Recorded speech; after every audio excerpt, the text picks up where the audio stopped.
And once again, we say greetings to each and every one of you. We are sick and tired of the isms and schisms. I want to say greetings.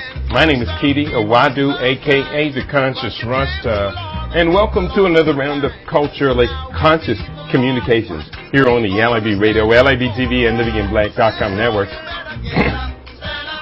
Today, we are continuing our month-long series we call Voices of Power.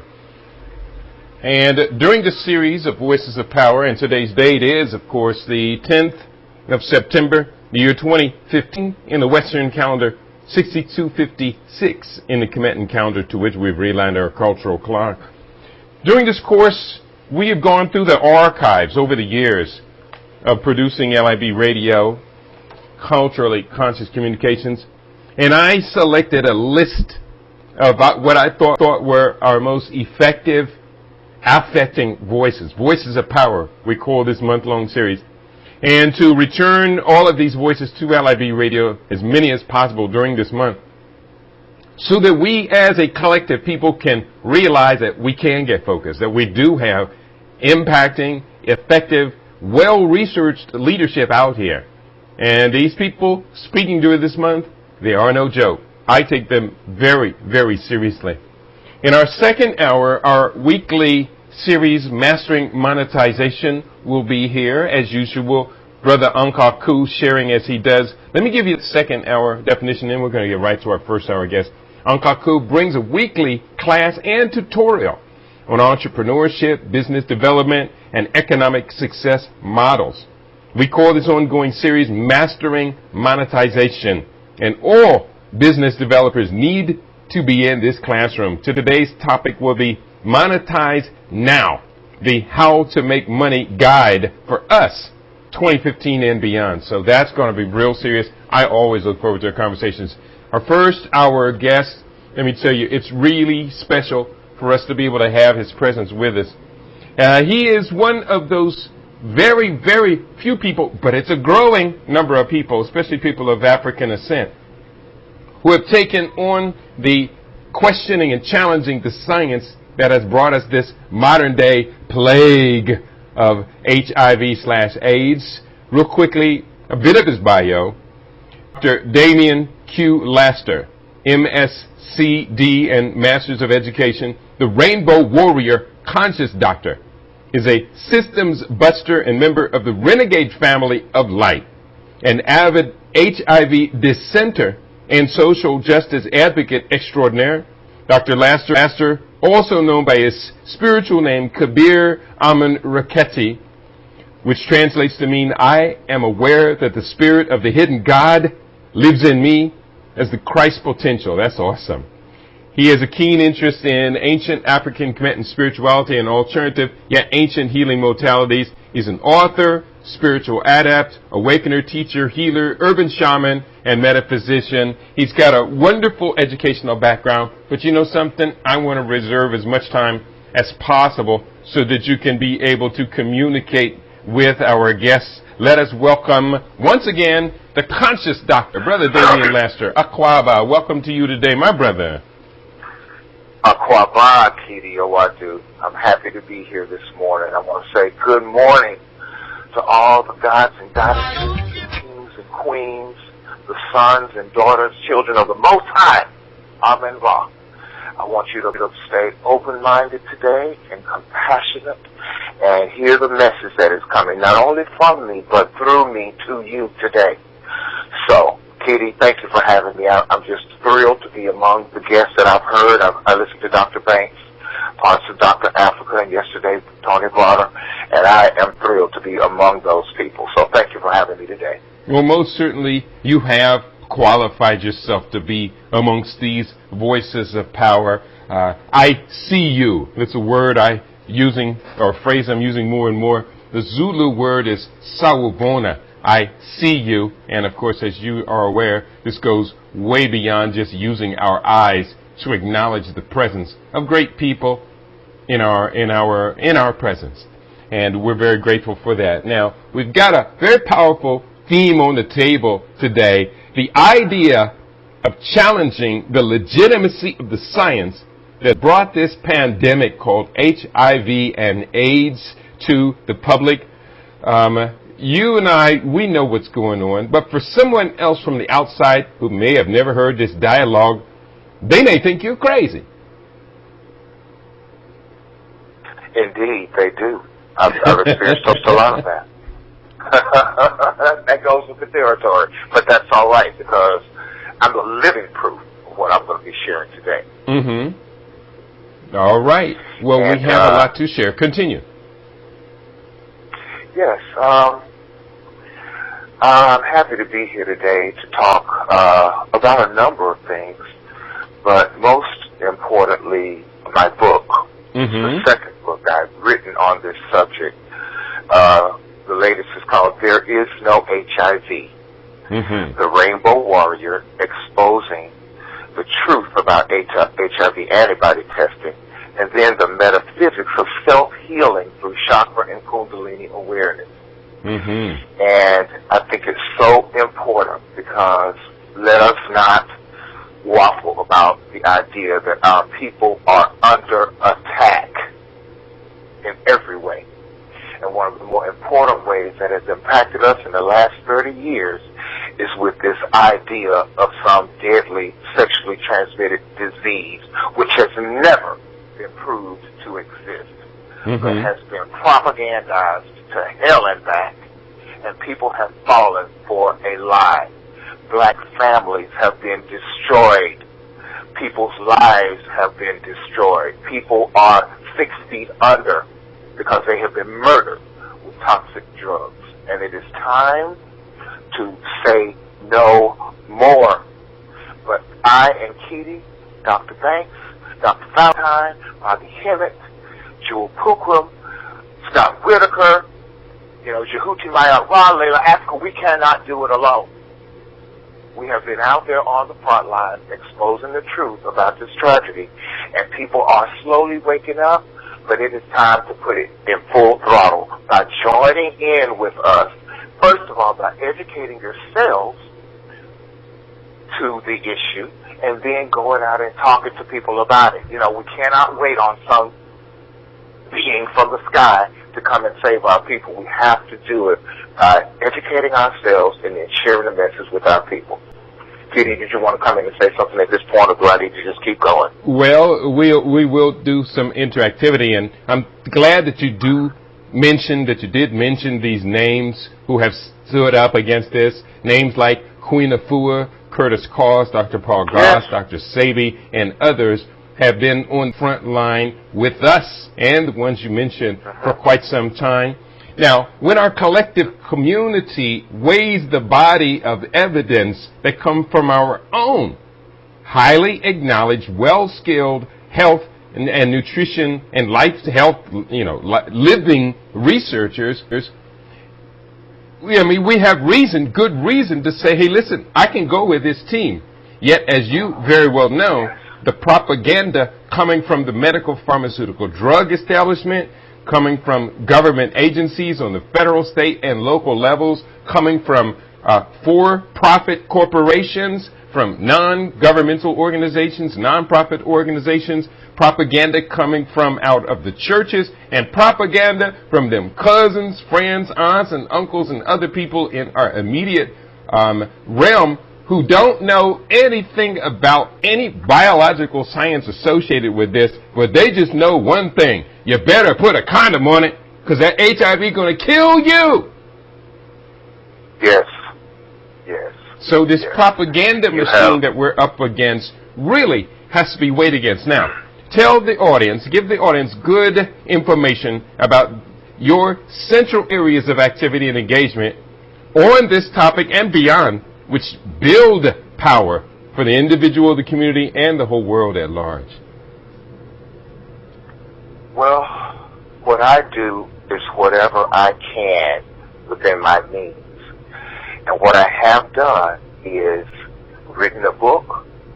I've spent thousands creating a website and videos to teach the science behind why HIV is a lie, and to teach our ancient ancestral knowledge found in the Temple of Luxor about the chakras, the chakras are written in stone of the temple of Luxor. And when we begin to learn about that power that exists within us, we can self-heal any and all dis-ease with self.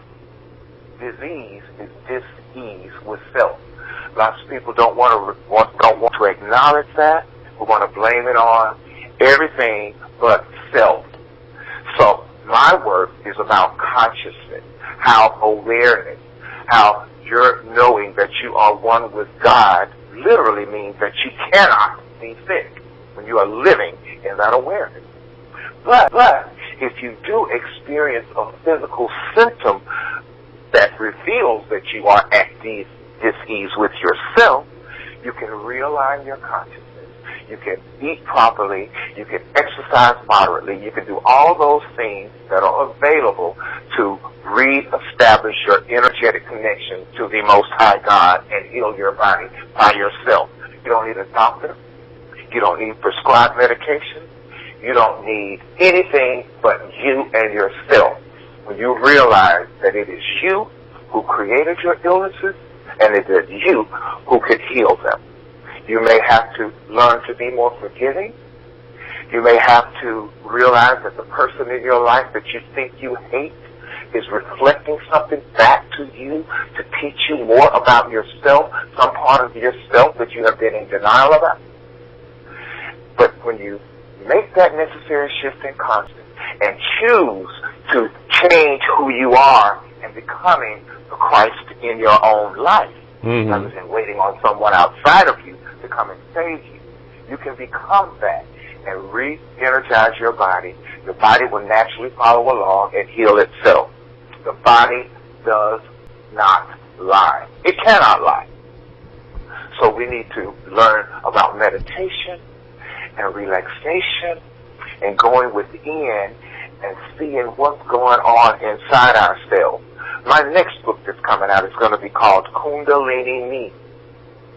A lot of people haven't wanted to get my book because it's called There Is No HIV. People don't want to be seen walking around with that book because they don't want anybody to think that they have the deadly plague, which is a whole other subject we could go into.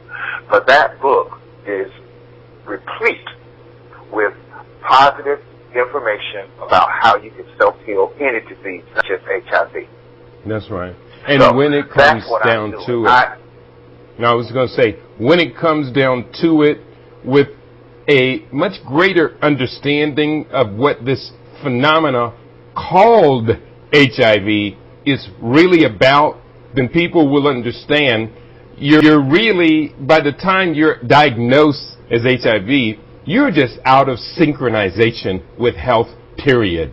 And the establishment, as clever as they have constructed this, they've actually constructed this in a way to virtually rope in almost all people who are sick from almost any cause. And the way that this is defined to be HIV and AIDS depends on who you are within the larger society. Is that correct? Now you have said a mouthful right there. And let me just add, it's even more sinister than that, because you don't have to be sick to get an HIV positive diagnosis. True. You could just go in because somebody urged you to take that test, and you find out that you're HIV positive. Now, what I've been looking into, and what I believe we will get to the bottom of, is what is it that they're looking for in these tests. We already know what DNA is made up of, amino acids and proteins and adenine, thymine, guanine, cytosine. What is it that they're looking for in this test that makes a person to test positive? And I believe it's all related to melanin. I have posited that if we exhumed the bodies of all the melanated people slain in the last 30 years, what will we find? Will we find that their internal organs are missing? We have scholars out here who are teaching us perhaps that our bodies are being shipped to universities or wherever, and their organs are being changed into melanin products for less melanated people. That's a lot to be saying, but something sinister is going on here, and we are allowing it by something else that many people don't want to even hear. In these churches, which we really need to start pulling away from and getting back into our ancient African spirituality and our ancestral connection. Have people looking down on others that they deem are less worthy of God's love than themselves, meaning homosexuals. And so the establishment targeted that group initially. And so nobody really cared about it because, AIDS is killing off all the right people. Those faggots, they're doing all those nasty things that I can't even imagine. So let them all die off. But now, through people like Magic Johnson and other celebrities, this has branched out, and anybody, Dr. Banks says it very clearly, anybody can fall victim to this thing because we're all considered collateral damage in the eyes of people who want us dead, the eyes of people who are committing eugenics and genocide, particularly in Africa. If you take a look at my book, I've done an extensive study of HIV stigma and lack of social support around the world, and you will find in every country where there are many black people, melanated people, those are the people who are being targeted with this HIV positive. And then they send in their little minions, some of whom are black people that they hire. They pay them a nice salary, make them feel like they're philanthropists or whatever, put their face in an ad or a magazine or something, and they think they're something. They don't even know the science behind why this thing is a lie. Mm-hmm. And they go into our communities. Now they're even going into middle schools and colleges, black colleges and universities, encouraging people to take HIV tests. And I can tell you now, I went through it in 1996, and it is devastating. There's untold suffering that I won't even go into here now. Well, if you don't mind, I would like to have you share a bit of that experience. Especially, I want your focus to be on not only how you got pulled into the trap, but later what your investigation has found about the legitimacy of HIV antibody testing. Okay. Keidi, excuse me. I was about to graduate high school, I guess you'd say, and go to college, and start my life, come out of the closet, live free. And that's when we first heard about it. And I've described it as a fragmenting of my soul. Something in me left my body that day. And then, throughout the years, as I watched friends and associates get, well, at the time we were calling the package. And then, they weren't even sick when they were taking the test, but they were slowly deteriorating all the way to death. And then I contemplated, oh my God, what if that's going to happen to me? And later I was convinced to take a test. I wasn't sick at that time either, but I was told that I was HIV positive. It's like the soul just drops out of your body. But you have to go about your day in the physical world with a smile on your face. You've got to go to work. You've got to face your friends. You've got to talk to people that you're in relation with. But something it just leaves your body that day. And what happened to me was horrible in that, and I take full responsibility, was I became a drug addict and an alcoholic. And part of the message that I want to give of resilience today to people out there who have drug problems, I don't care what the drug is, or whatever the addiction is, if it's food, if it's work, sex, whatever, just know that you can emerge from all of that. God is always with us. Wherever we go, whatever we're doing, God is there. And you can forgive yourself. You can forgive all the people in the world that you think have done you wrong, whatever happened in childhood, whatever's going on right now. You can constantly be in forgiving mode, freeing your own energy so that you can be healthy. That's that right. You can grow spiritually. So eventually your research got you into taking a closer look at the science, especially the science of the so-called HIV testing. And I really do want our listening audience to understand what we have discovered, and many have discovered, about the legitimacy of HIV testing. Well, when I was going to the doctor once a month to re-up on my prescriptions at Revere and Ferret, my encapsulated reminders of my appointment with death, Mm-hmm. I took 2 in the morning and 2 at night. I was always thinking about dying. You know, that was the cue right there to put me in the consciousness of death. And then 6 months in, I started getting numbness in my fingers and toes. They even told me that's going to be a side effect of the drug. But when it actually happened, oh my God, I can't tell you. You get the heebie-jeebies, you know, your skin crawls. You can hardly look at yourself in the mirror, and you think this HIV is coming on, and you're about to get it, and you're going to die. And I would read the back of this piece of paper. It was front and back that the doctor would give me with all this information about the medicines, and I couldn't understand it. But I just began to go on another search. First of all, for God in me, but also for the science that will prove if HIV is real or not. But I knew that if the drugs are making me feel horrible, they can't be helping me. I wasn't even feeling this way prior to taking them, so why should I continue taking something that's hurting me? That, to me, was just intuition. Now, other people don't see it that way. They get caught in to their doctors and in their white coats telling them this or that. And some of these doctors, I don't think they really even care because it's not affecting them personally. You know, you're just another person coming in and paying money, basically. But the science is out there.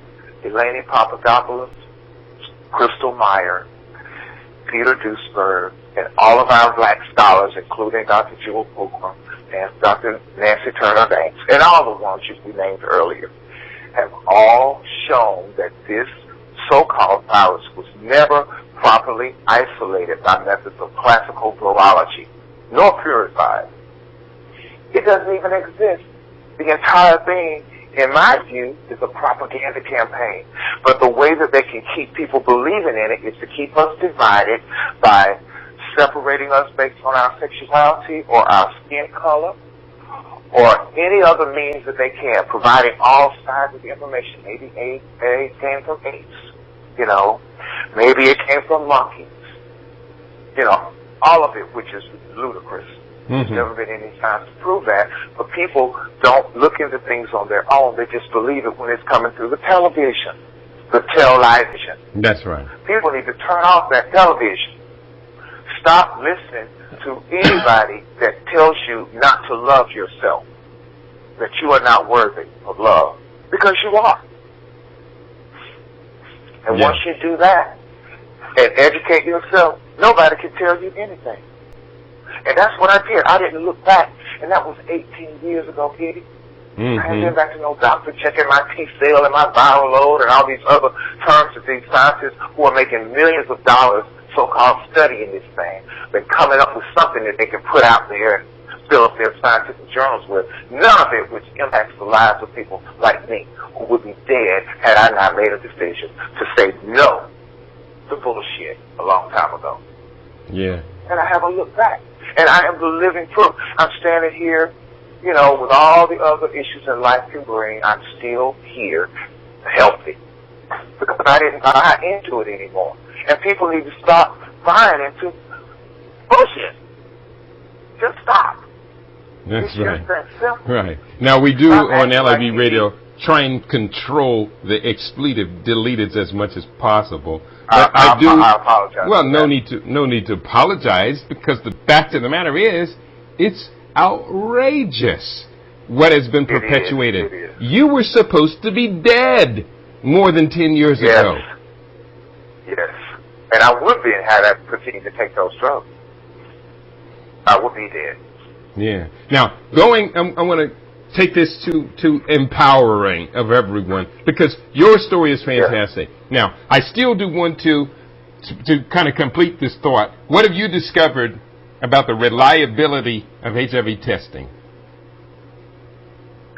That they should all be incinerated. I wouldn't even take an HIV test if I were you, especially after you educate yourself, because once you place yourself into that machine, it's hard to get out. I can tell you now, I'm living with a lifelong stigma of that diagnosis, which literally doesn't mean anything to me because I'm healthy. But because of the way the laws are set up, the fact that you have to talk to people and let them know that you've received an HIV positive diagnosis before you become intimate with them. If you don't, you can be imprisoned. And as you know, Keidi, I work alongside, I guess you'd say, OMSJ, the Office of Medical and Scientific Justice, of which Dr. Banks is one of the medical experts. That's right. Well, that company has been dissolved. They have had to file bankruptcy because pharmaceutical companies have been bleeding them dry. So they were the only voice helping people who really everybody in society believes somebody gave them HIV, and therefore they criminalized it. So those people are sitting up in prison right now.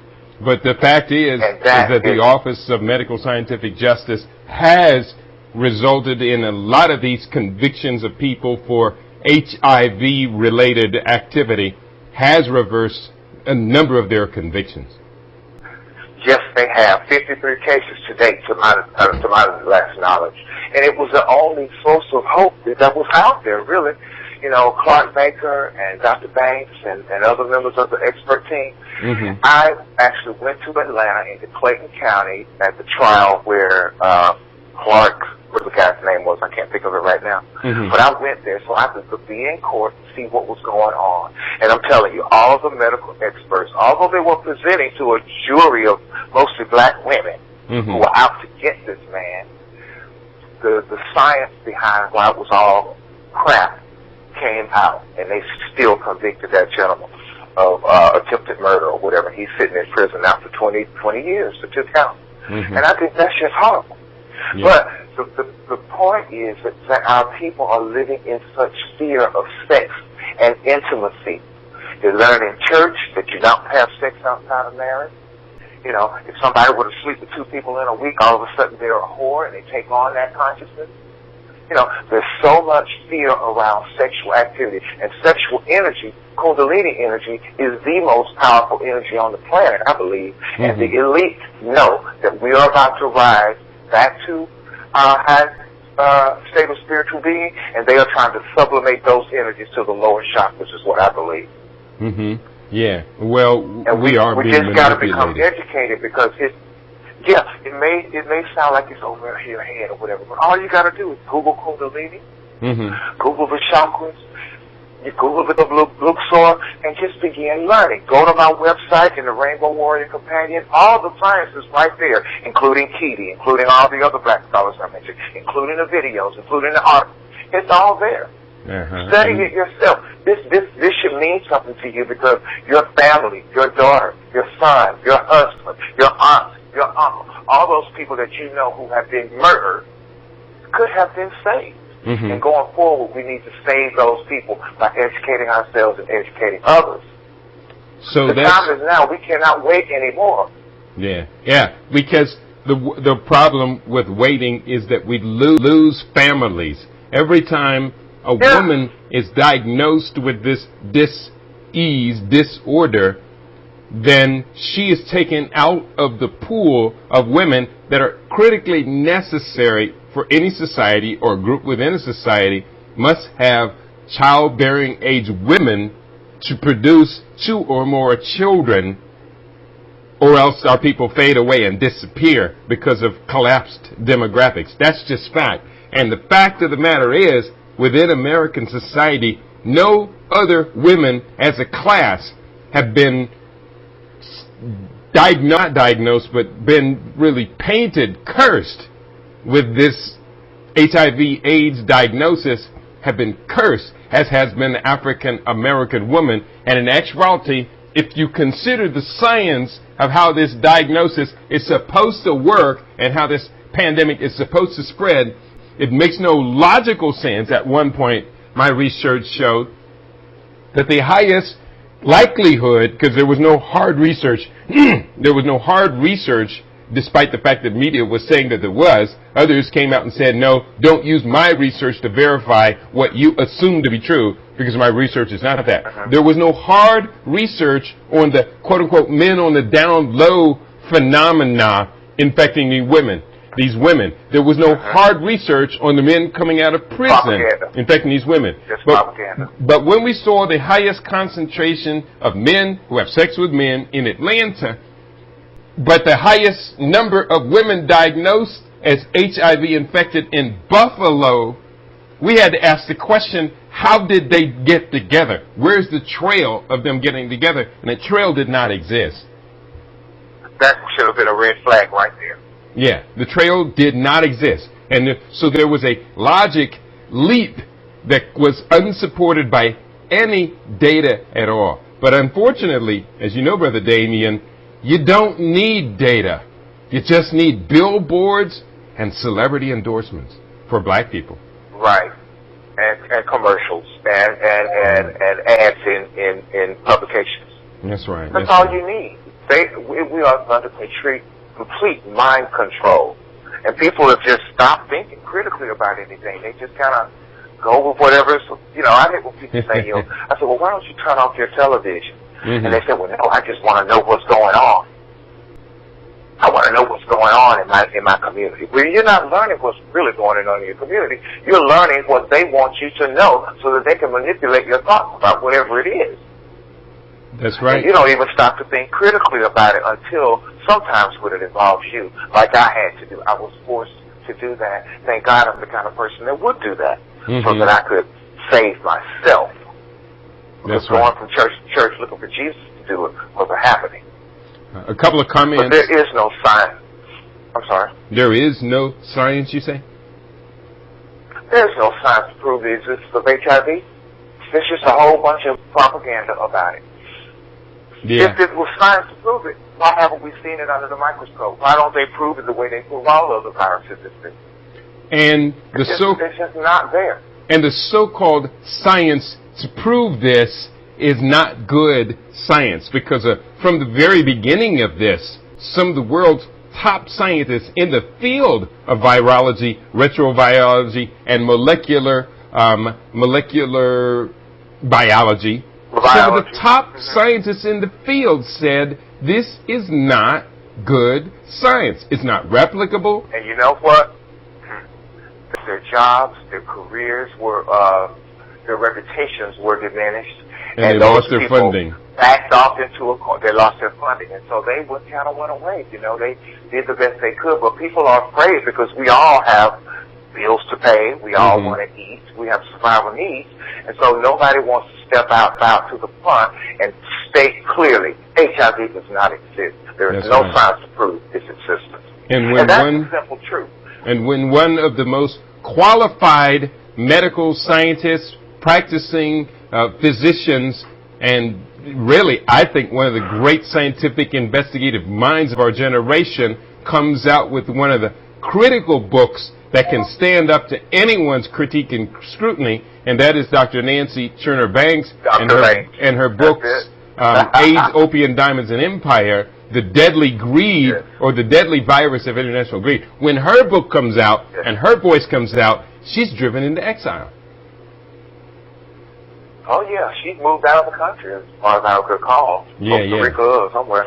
No, she and I communicate quite regularly, and she is undeniably one of the great minds of our generation. Now, looking further, I want our audience to know why you're on. I mean, your story is compelling. A couple of comments I'll share, and then I want to answer this next question. King Jason in the Living in Black chat board says, "Damn, that's a hell of a story. Brother got me tripping." Brother Eze writes, "I love it when brothers and or sisters come into specific information and are greatly transformed.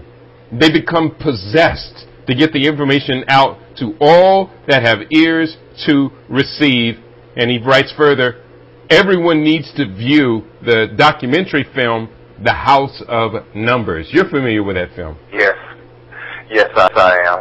And, thank you so much for that. And he's right. I have been obsessed since learning about all of this. I get up every day, and my little means is Facebook. People say, "Oh, you're on Facebook all the time." Well, Facebook is my office. It allows me to reach the most people. I'm in 30 groups or more. I come and go in the groups. I drop the information in there. People start attacking me, then I get out. I go somewhere else.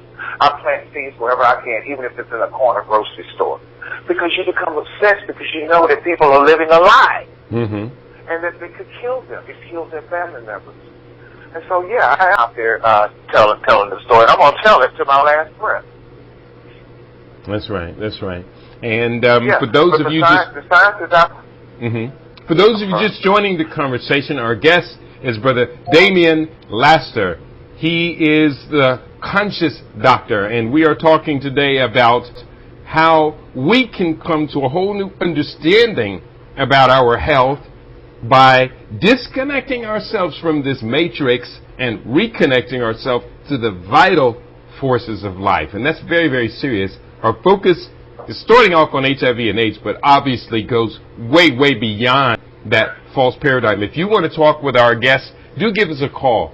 Area code 646-716-9835. We'll get you right through. Hit the one button if you are in the Blog Talk Radio queue, and I'll know that you want to speak. We're also taking your messages as they come in on the Living in Black chat board as well.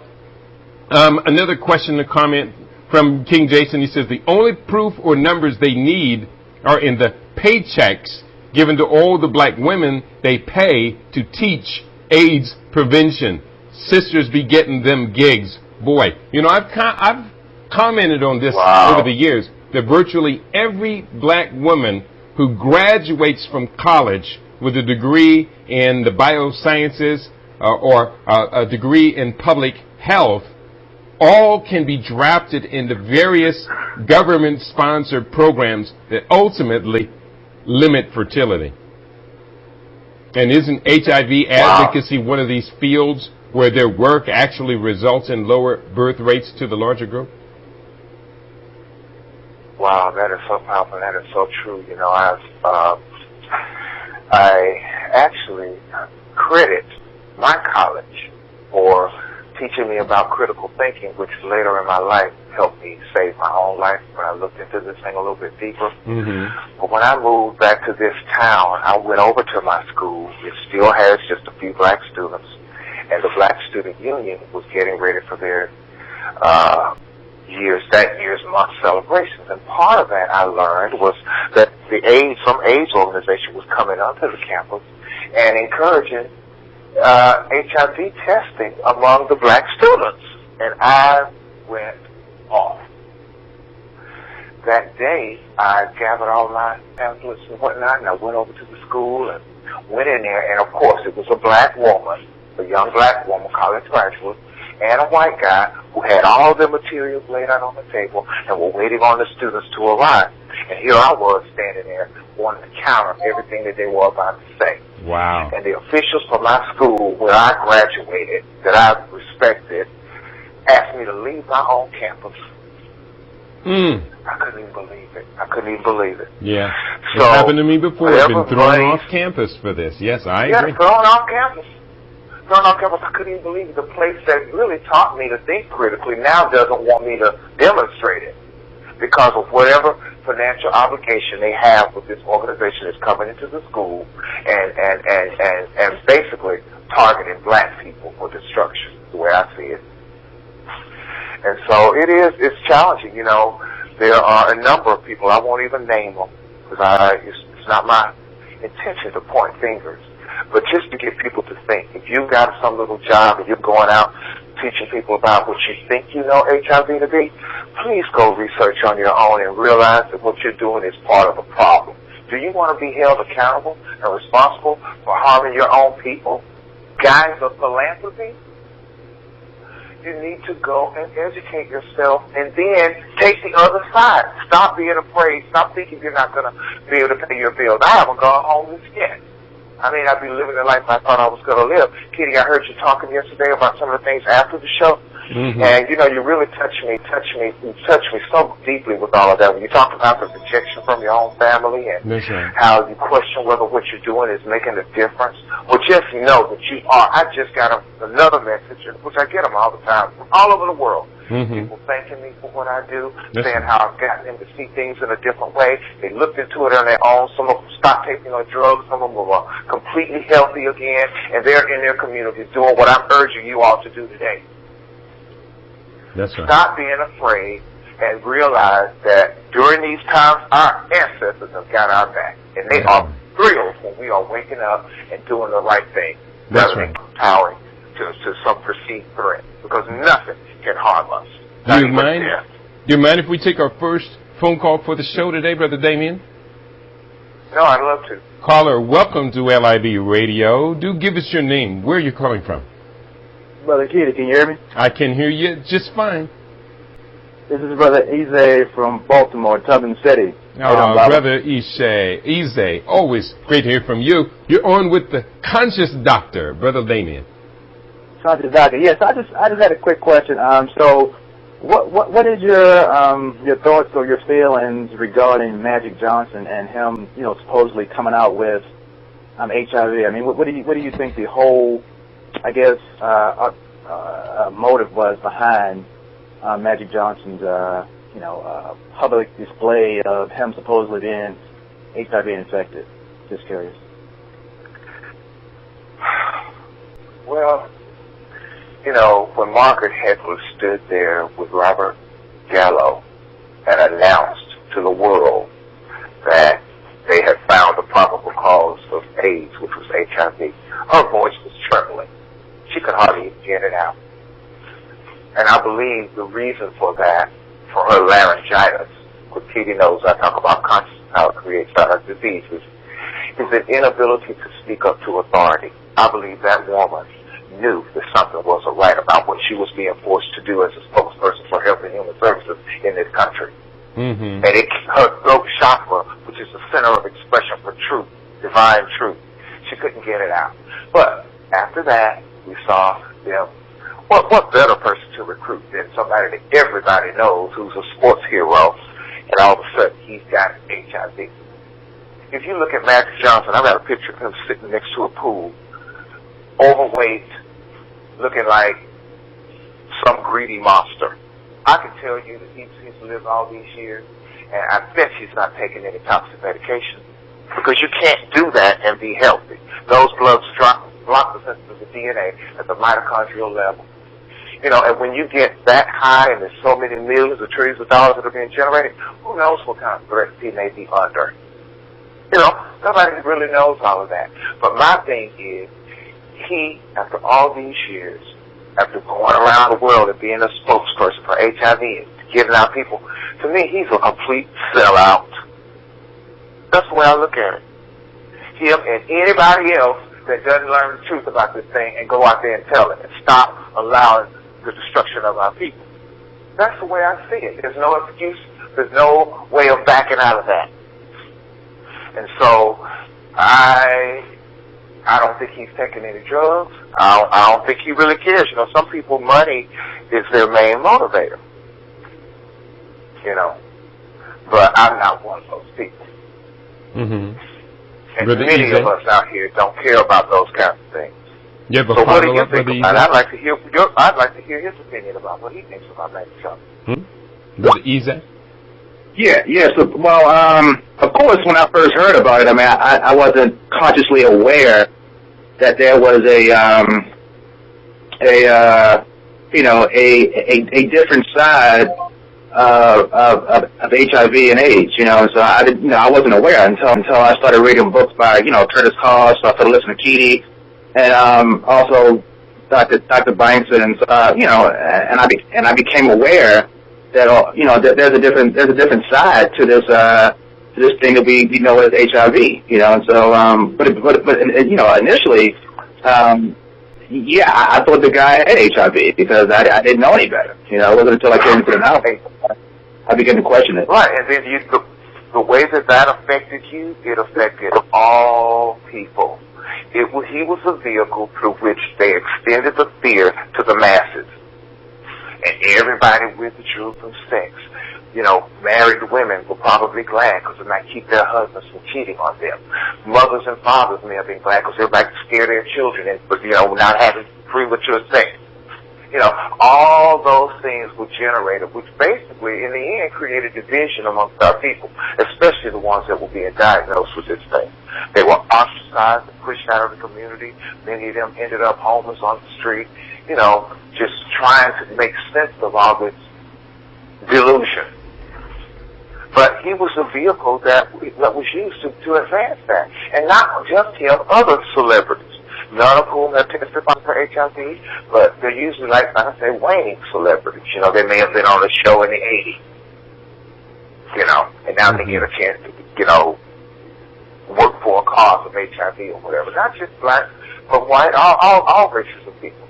But you mostly see the ads targeted to black people. Yeah. Brother Eze, final comment or question? No, that's about the kid. I'm enjoying the show. Right. Yeah, and you know, I've got a couple of notes. When Magic Johnson's diagnosis came out, I believe that was 1991, I was already moving very firmly into the camp of dissenters. I started looking into this as early as 1987 myself.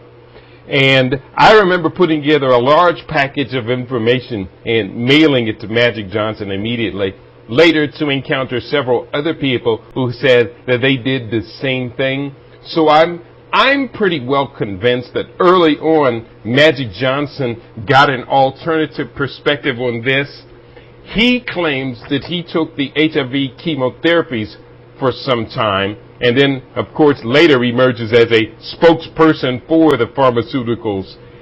But as Brother Damian pointed out, the evidence that he's taking these things would be very evident because you see his body shape changing. He might be losing weight, the buffalo hump syndrome, the pallor that many people on these toxic chemotherapies develop, because the chemotherapies are designed to kill their fastest growing cells. And he, after so long of taking such chemotherapies, he would be suffering extensive liver damage by this particular point, and that is not happening. So, personally, I think that Magic Johnson just got caught up. They needed faces to become the public profile of this, and because of his activities as a professional athlete, some proteins accumulated in his blood that allowed these bogus HIV antibody tests to show up. Another point, I wanted to make this a little bit earlier. This is a very important point. At the time when brothers like Magic Johnson, Damian, and many, many others were being tested, quote unquote, for HIV, those antibody tests were so bad that they ended up discarding them, throwing them away. Some of these tests, the last time we ever see them show up before they're discarded is in the black community. They have gone through some 31 or more different FDA-approved antibody assays, ELISAs, for HIV, but a whole bunch of the earlier ones were quietly discarded because they were just too unreliable. All of them ultimately are unreliable, very easy. And you know, Keidi, beyond that, I believe that they are aware that we are gaining. The truth about this thing is beginning to come out, and it's falling apart. And so they're ramping up the propaganda. Just last week, and I know it's a listener out there, one of my fellow cohorts in this thing who lives in Canada, he called me one night. He said, man, I just got back from seeing Straight Outta Compton. He said it was a really good movie all the way up until the end. Make a long story short, I went to the movie last week, I believe it was, and toward the end, when they were announcing to Eazy-E that he was HIV positive, I got so upset at the way they played that scene out. First, they had the doctor standing right in front of him, and his name on his badge was A. Freeman, M.D. Oh, snap. And he's yeah. And then he even said 12 tests have proved that you are HIV positive, and you have 6 months to live. And you could just feel the energy in the audience just go down. Right there was the sublimation of Kundalini energy. And I got so upset that I stood up in the movie, Keidi, I swear I did. I said, please don't fall for bullshit. Excuse me. And I walked out of the theater. I couldn't even take it anymore. Yeah, because I know that we're gaining. And every time we gain, they come out with a movie or bring up some old story about Eazy-E, who was a sellout himself. He sold out the other members of NWA. They all went off on their own to try to make a career and a name for themselves. And he was the one that he was the vehicle that they used to advance HIV way back then. I before Magic Johnson. Yeah, it was right around the same time, slightly before. Yeah. brought up an old story and bringing it back up through the movie. Yeah, that's so keep true. Our people living in fear and to keep this agenda going. That's but right. People need to wake up. Like I said, once you educate yourself, nobody can take that away from you. So that's please right. do that, you know. I can talk, Keidi and I can talk to Blue in the face. As many books as can be read can come out. But until you sit some time with this and realize that this could be you, this could be your loved one, and you don't have to allow that. That's right. Brother Eze, final thought? But yeah, just real quick, Keidi, I've often heard you speak about the inserts that are in the various tests that they for this HIV so-called disease. Do you think exposing people to the content on those inserts would potentially, help to change some of the folks' minds just based on what is conveyed on the inserts? It has helped literate people. Okay, I got you. Okay, right. Yeah, you can read into that what you may. Right. Okay, Bob. Well, thanks, guys. I definitely appreciate it. I'll continue to listen. All right. Respect to you. And thank you. Yeah, what a great call. And that's a point of understanding. Illiteracy produces vulnerability all across the board to life processes. I want a couple more important questions I want to put on the table. Name the key resources that you think are necessary to be developed for us to do a better job of creating another pathway toward self-empowerment for people in this area. I can only tell you what I use and what I do. And I turn off my television and I go mostly into YouTube, and I study with the masters of teaching. And my favorite of all of them is Bobby Hemming. He's the one that some people won't even look at because he may curse every now and then, or he may have an eccentric personality. But I don't care. Even when they start railing against people like me and the audience goes up, whatever concert they're at, I still stay right there and see what I can learn. And Bobby Hemming has helped me tie all the loose ends together from primordial days all the way to now. And you got to be interested in that, the metaphysics, the spirituality, the occultism of all of that. You can't be afraid of it if you're hanging on to the idea of Jesus. So I say delve into our ancient past, learn of the chakras, realize how you're creating your own diseases and you can self-heal them, and then educate our children early on, pull them out of these schools, start homeschooling these children, and giving them the love that they deserve. Otherwise, we're going to be another generation of lost souls marching in some march and getting nowhere. Yeah. We're going to have to just take back our power. Now, you have your own book is out now on this topic. Maybe you could mention what books, magazines, or other materials have you produced or that you find critically necessary to be able to get for our people to have a better understanding. Well, my book, There Is No HIV, and I prefer you get it from my website, is a great book. And then, of course, Dr. Banks' AIDS, Opium, Diamonds, and Empire, The Deadly Virus of International Greed, which you've already mentioned. There's Dr. Africa's book, Nutricide. There's Scott Whitaker's book, Medicine.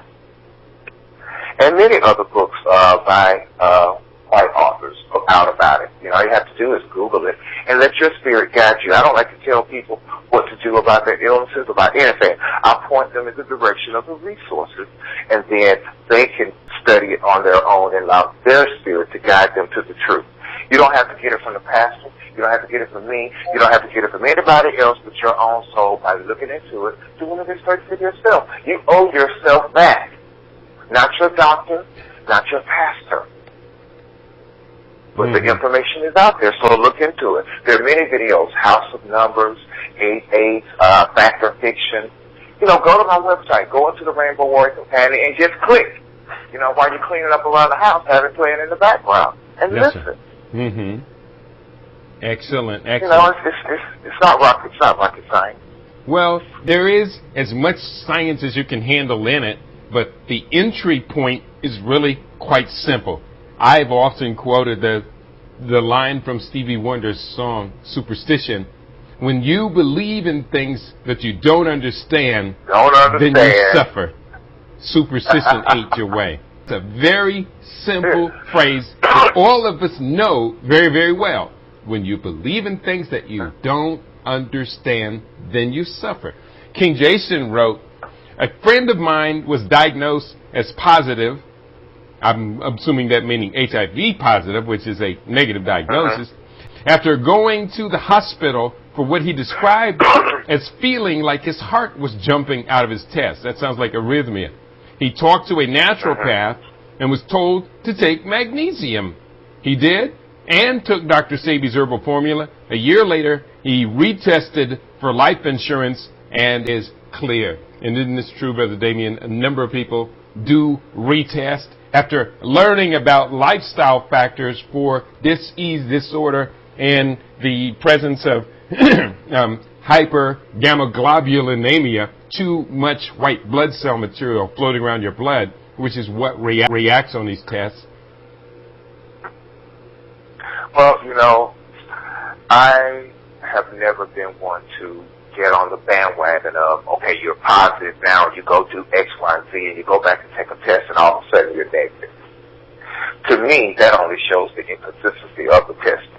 I believe with that testing, just like I said, that testing is looking for some kind of DNA change that reveals that we're about to be more spiritually evolved, and once that identifies that, they set about trying to take you out. That's what I believe. But nobody can deny that healthy living habits create health. You know? But the truth, the simple truth is HIV has never been proved to exist. If that brother was having heart palpitations, or he was having night sweats, or he had swollen lymph glands, all of that are related to individual states of consciousness, ill states of consciousness. And once you know what those are, perhaps study this book, You Can Heal Your Life, and there's a list of diseases from A to Z that shows the metaphysical causes that create disease. And then you get with that and examine your own life and get honest with yourself and try to create change and energetically restore balance to your consciousness and to your body, which will naturally follow along. Then you can self-heal. You don't have to run back to the doctor to do anything, because if you listen to your body, it'll tell you what it's feeling, whether it's well or not. A couple more questions. If you were given $1 billion, what would you do? I'd probably give it right back. You know, if it was going to cause me more trouble than it was worth. But of course, if everybody realized that God has given us everything that we need, and we line up with that consciousness that there is no lack of limitation, and that really becomes a part of our interior, it'll manifest in our exterior. But if I were given $1 billion, of course, I'd give all my family members $1 million. You know, I'd probably start my own school, start my own businesses. I would travel this world, visiting all the old ancient sites. You know, and I'd probably just invest in things, you know, gardens and food, healthy foods for us. I'd have a spiritual living center. They might have a chain of them all across the world. You know, whatever I could do to empower our people and our children, most importantly, so that we don't live our entire life and fail them, and this continued cycle of disruption continues. It's not going to change because we want it to. It's only going to change if we do the things that are required. All right. So money doesn't solve all problems, but it sure does help in this dimension. Yeah, it sure does.